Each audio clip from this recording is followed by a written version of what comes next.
mga kalingap, ka-tantims, kumusta na kayo? Meron akong i-upload ng video at matagal na to, no? Parang last year na ito, at dahil naglilinis ako ng aking gallery dahil ang ating Google account photo is mapupuno na. Kaya nag-delete ako, nakita ko itong mga video ko na matagal na kasi sabi ko noon na i-upload ko pero hindi ko na i-upload. At nung na makita ko, sabi ko ay i-upload ko ito.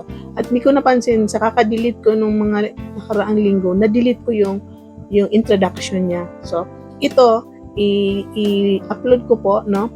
Kasi yung anak ko na meron siyang a-attend siya ng something party, tapos semi-formal, tapos meron siyang damit. Kasi sabi niya, kulang sa oras ng pagbili, tapos may damit yung kapatid niya, sabi niya, siya ang susuot, kaya I modified kasi hindi siya mahilig mag-sleeveless, no?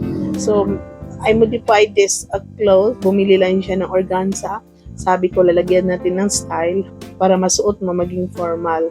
At ito nga po, no? Papakita ko, sisimulan ko, basta itong damit ito is formal spaghetti. So, gagawin ko siya lagyan ko siya ng design.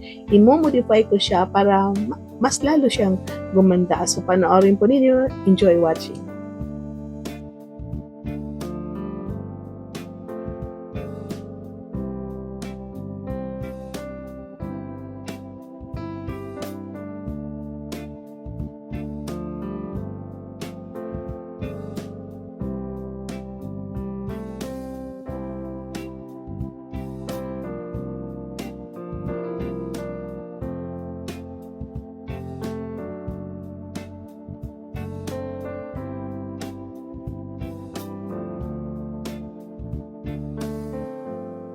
Ayan, may nakita kayo na plato. Bakit may pinggan or plato dyan, darling vlog?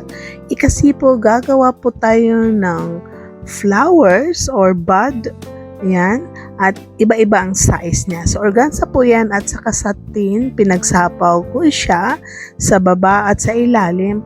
At 3 sizes po ang flower na ito. Kung makita ninyo, iba-iba po ang kanyang design, laki ng plato dahil mayroong large, medium at saka small.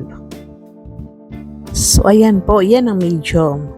So ang susunod naman dyan is yung maliit, mas maliit pa dyan kasi 3 size po siya. So parang po to siya, double, satin po siya, tapos papatungan po natin ng organza, same size po may same size ng large, may same size ng medium, may same size ng small. So ayan po, kakamayin po natin dahil gagawa tayo ng circle. At siyempre, hihilain natin siya. So, kailangan kamayin kasi gagawa tayo ng flower. Yan po ang i-design natin sa damit na gagawin natin. So, yun nga po, sa hindi pa nakakalam, yung sabi ko kanina, isa po akong modista at dahil nagkasakit na tayo, hindi na makakatadyak ang ating paa, siko na lang ating ginagamit. Pero hindi ko masyado ginagamit ang aking passion na pananahi, crochet na lang. Nakakatahi ako sa damit lang ng mga anak ko. Hindi na po ako tumatanggap ng tahiin dito sa bahay. Minsan, yung kailangan ng mga friend, na kailangan talaga, gusto nila yung gawa ko, kapatid, pinsan, yun na lang po ang aking nagagawa sa pananahi. Dahil ang aking dray shop, ang aking mga machine, bininta ko na lang po. Isa na lang ang natira. Yung mga malalaki machine ko, Zuki, napinta na po. So, ayan na po ang flower na ating ginawa. Kung napansin ninyo, merong small, medium, large, extra large. So, 4 na sizes pala ito.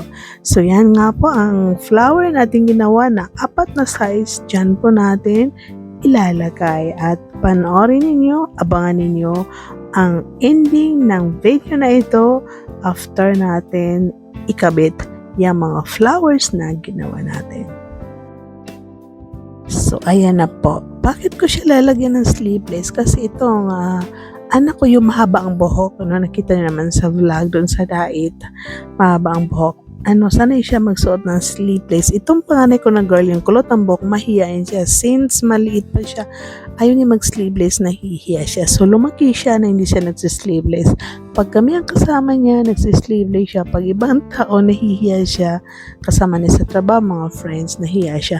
So, parang aatin ata ito sila ng birthday. Tapos, ang kanilang at ang theme is ganyan ang kulay. Ito off-white. Last year po ito. Tapos, yan na. Kasi may damit ang kapatid niya na off-white. So, yan na lang po. Linagyan ko po lang siya ng pearl, din sequence na size 3mm. Ayan, malapit na matapos. Kung naalala niyo, 2024, sabi ko, ako ang magtatahi ng gown ni Carla. Marami nag-comment, marami nag-like.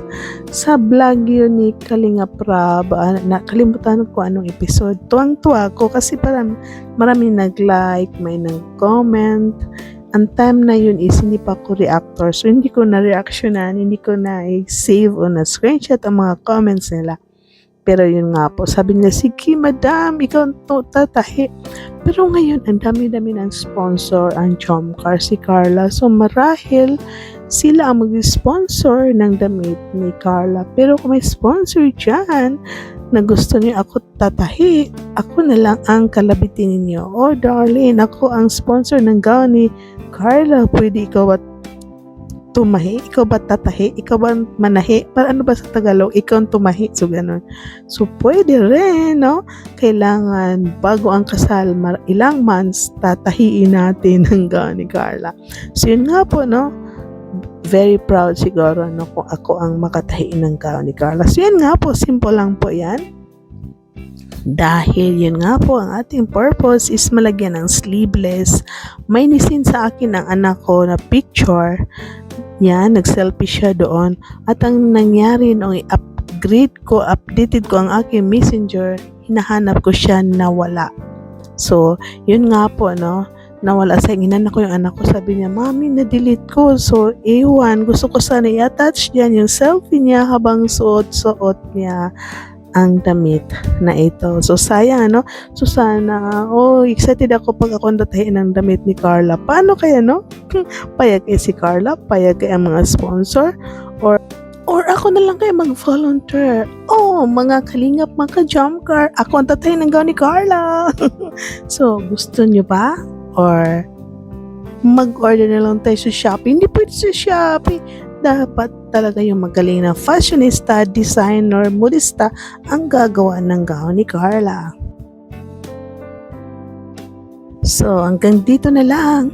I just show na lang, pinakita ko na lang sa inyo yung gown na ginawa ko, formal dress, na minodify ko siya, sleeveless. Nakalimutan ko siya picturean, guys, no, wala pa siyang sleeve, kasi yun nga, may nagawa ako, pero yun nga, na-delete ko nung ako mag-delete sa phone ko yung aking introduction, ang pictures niya, yung video niya before at saka after. Kaya ito, yun, nag-voice na lang ako dun sa introduction ko is iba na. So, thank you for watching. Paki-subscribe po, paki-like at comment down. Manahin na tayo ng damit ni Carla. Crochet minsan at siyempre gawa natin si Carla ng magandang gown. Pag ikasal na ang Jomcar or ano pang party event ang atin na ni Carla. So, thank you. Paki-like po, subscribe, don't skip ads. Bye-bye. I love you all.